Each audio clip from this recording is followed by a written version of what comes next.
duma-duma pa nga mula. Ken tatan apo tay lunch nga get together mi met apo nga kadwa dagiti ko konsehal apo iti Ilocos Norte. Ano nga kapo ti mo sir? Around 30 apo nga mula apo tatay ti Gabil tay J Watchtower tatay. Watchtower sa Jaga. J Gabo tatay. Gabo Watchtower apo tapos nagidoner tay met apo iti kas assistant apo iti barangay tapnon magamit da apo iti pinagdaluspay apo ijay lugar apo iti Watchtower kaya nagtay pa apo iti medical apo nga agas and para kadagiti fisher folks apo nang tentay pa iti iket wenno dagiti pagkalap da apo iti ikan.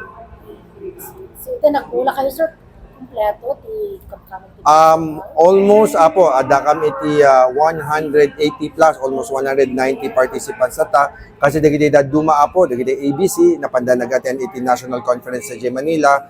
Kaya dagiti duma pa apo ada metnap na pananda. Vice Mayor sir.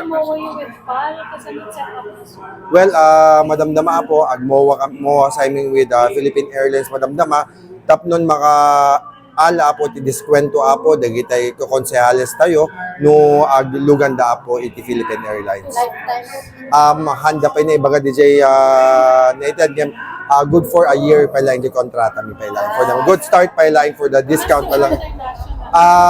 I think it's domestic or international flights. Basta PAL no kati usa rin. No lang katandar nag-credential. No apo. Duray usa rin dat pang personal da po as pakita da lang ti ID da as Philippine Consulars member iti PCL so maka-avail dan apo iti diskwento. Para PCL lang sir.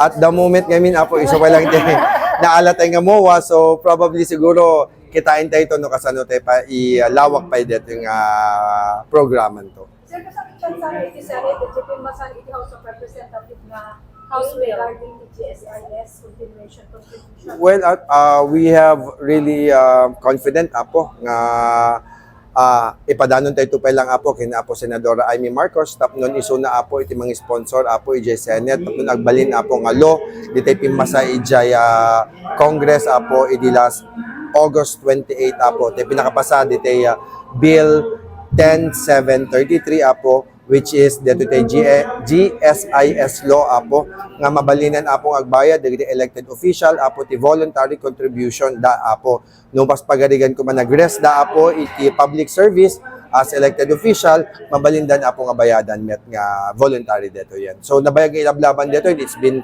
decades apo naragsak tayo nga on our term ket nakapasa dito yung